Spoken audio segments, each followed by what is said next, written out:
어떻게 보고 계세요, 의원님께서는 지금 부동산 시장 상황? 현재는 그러니까 작년 하반기부터 살짝 좀 이제 볼 필요가 있는데요. 10월, 11월 그리고 12월을 지나면서 가장 어두웠던 시기로 좀 생각이 됩니다. 네. 그러니까 매년 말에 그 다음 연도에 대한 전망을 하는데, 그러니까 어둡고 굉장히 좀 그 하락폭이 더 클 것이다라는 좀 의견이 좀 지배적이었거든요. 근데 그것과는 다르게 올해는 좀 호조를 좀 띄고 있는 그런 모습인데, 이러한 그 이유에는 그 정부의 정책 효과가 가장 컸다라고 생각을 하고 있습니다.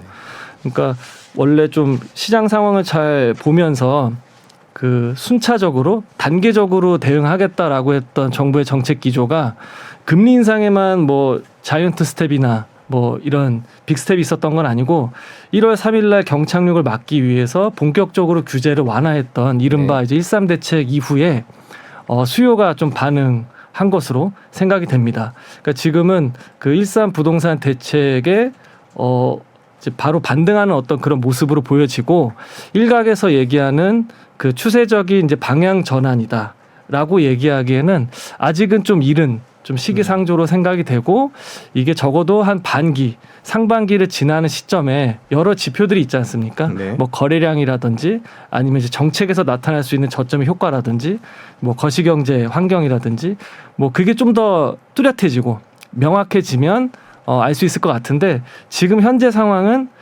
연착륙으로 좀 이제 가능성이 모아졌다, 이렇게 좀 말씀드리고 싶습니다. 네, 그렇군요.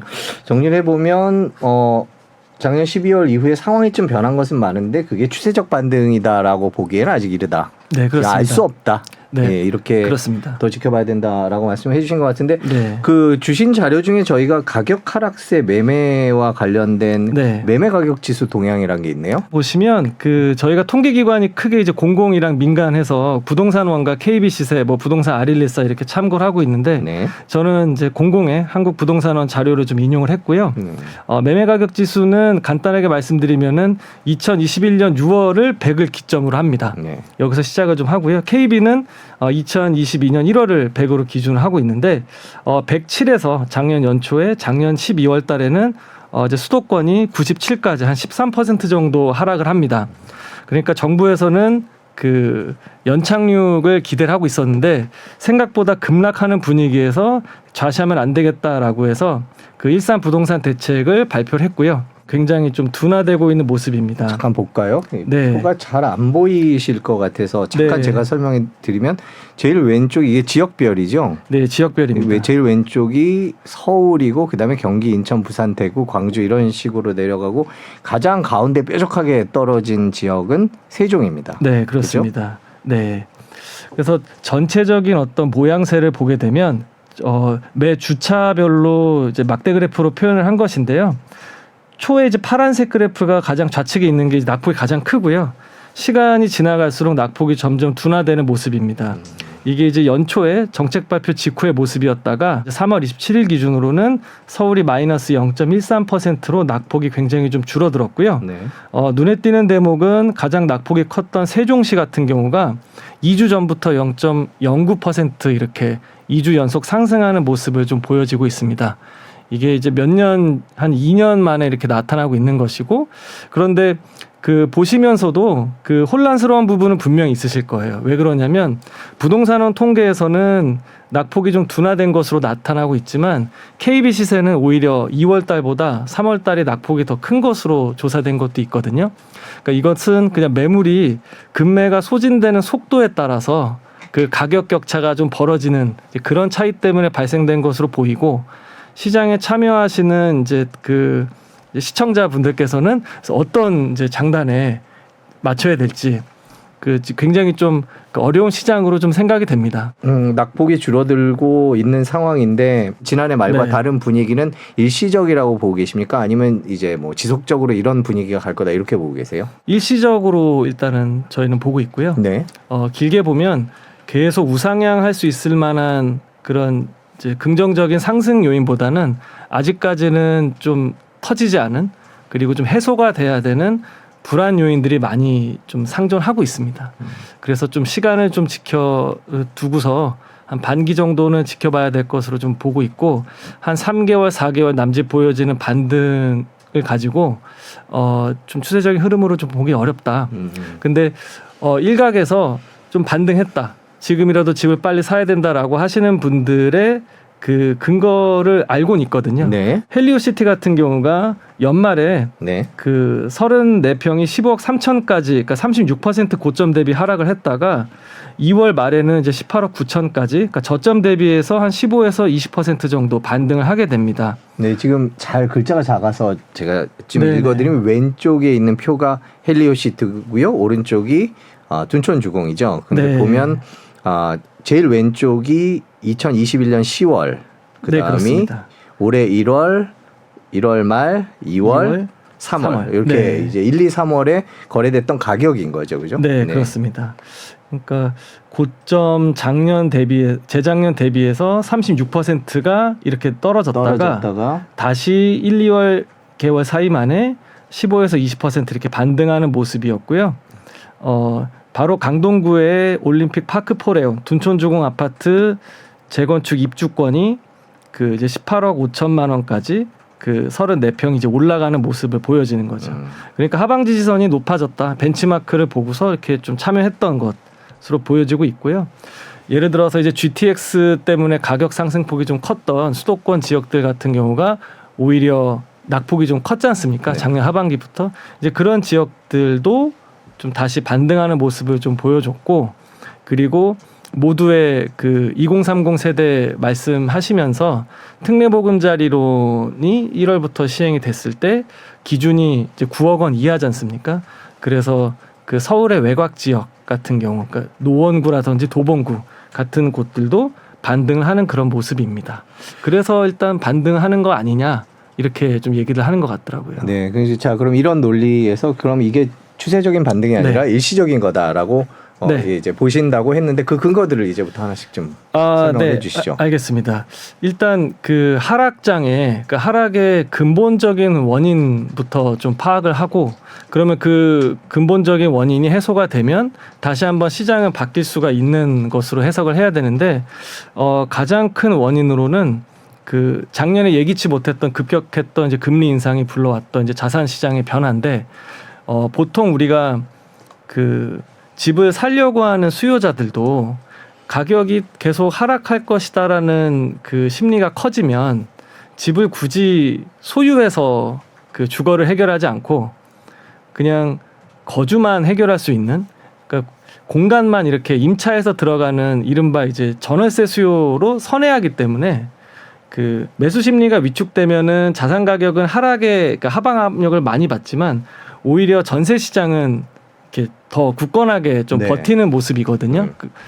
그래서 예전에 2008년도 뭐 9월달에 글로벌 금융위기가 닥쳤을 때에도 그 전세 가격은 꾸준히 상승을 합니다. 네. 그래서 이게 한 장시간 이어지다 보니까 2015년 16년도가 되면 매매 가격은 지속적으로 하락하는 데 비해서 전세 가격은 꾸준히 올라오니까 매매 전세 갭이라고 할 수 있는 그 차액이 이제 좁아집니다. 그래서 이게 한 2015년 16년 말까지 가게 되면 거의 한 7, 80%에 육박하게 돼요. 그러면서 이 갭이 좁아지니까 다시 한번 대세 상승장으로 시장이 바뀔 수 있었던 단초로 이게 작용을 하게 되는 겁니다. 그런데 지금의 시장은 그 전세 시장에도 영향을 좀 미쳤기 때문에 그 전세 시장 자체가 불안해지는 거죠. 매매 가격도 하락하는 것만큼 이게 동조화를 띠면서 전세 시장도 같이 하락을 하게 되는 겁니다. 그러니까 예전에 하락기 때는 매매와 전세가 이제 붙었던 시장이라고 보면 지금은 이 갭이 계속 벌어지는 이제 일정하게 유지가 되는 시장이라고 보시면 될 것 같아요. 그래서 그 투자 수요라든지 이미 이제 갭으로 그 전세 시장을 안고서 그 매입하려고 하는 수요가 진입하기가 좋아지는 게 아니라 계속 어려운 시장이 지속되기 때문에 이 전세 시장의 안정화가 선행되기 전에는 매매 시장의 추세적인 이제 방향 전환이 쉽지 않을 거다라고 보고 있는 겁니다. 그러니까 정리를 해보면 예전 같은 경우에는 매매 가격이 떨어지더라도 전세 가격이 받쳐줬는데 지금은 그게 아니라 전세 가격도 계속 떨어지고 있기 때문에 매매 가격이 얼마나 더 떨어질지는 아직 알 수가 없다, 이렇게 해석하면 되는 건가요? 그렇습니다. 왜 그러냐면 그 우리가 전세는 그 실제 공간에 대한 사용 가치를 얘기하기 때문에 매매 가격이라고 하는 그 자산 가치, 그러니까 프리미엄이 더해진 그 자산 가치를 그 하방에서 아주 경직성 있게 이거를 받쳐주는 역할을 하는 거거든요. 그래서 2020년도에 임대차 2법, 3법이 통과돼서 갑자기 전세 가격이 확 뛰었을 때는 매매 가격을 밑에서 위로 이렇게 밀어 올리는 역할을 하게 됐던 것이고요.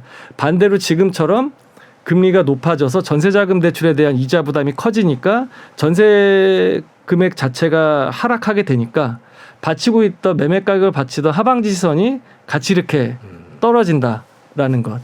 그러니까 이게 언제까지 떨어질지 모른다라는 점 때문에 이 하방 지지선이 먼저 좀 변동성 없이 가져가야 그 다음에 좀 더 그 긴 흐름에서 매매 가격의 전환을 좀 알 수 있지 않을까 이렇게 좀 분석을 하고 있는 거고요. 상단에 있는 그래프가 매매 가격 대비 그 전세 가격의 비율입니다.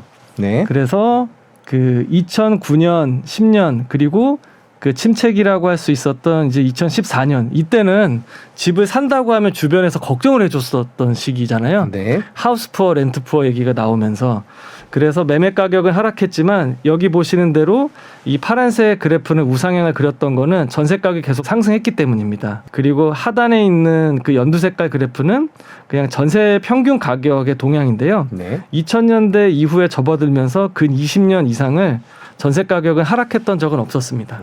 이제 그러다가 매매 전세 갭이 한 60-70%까지 올라왔었는데 지금의 하락장은 전세 가격이 같이 떨어지니까 이렇게 일정하게 매매 전세 갭이 붙어 있질 않고 계속 유지가 된다라는 점.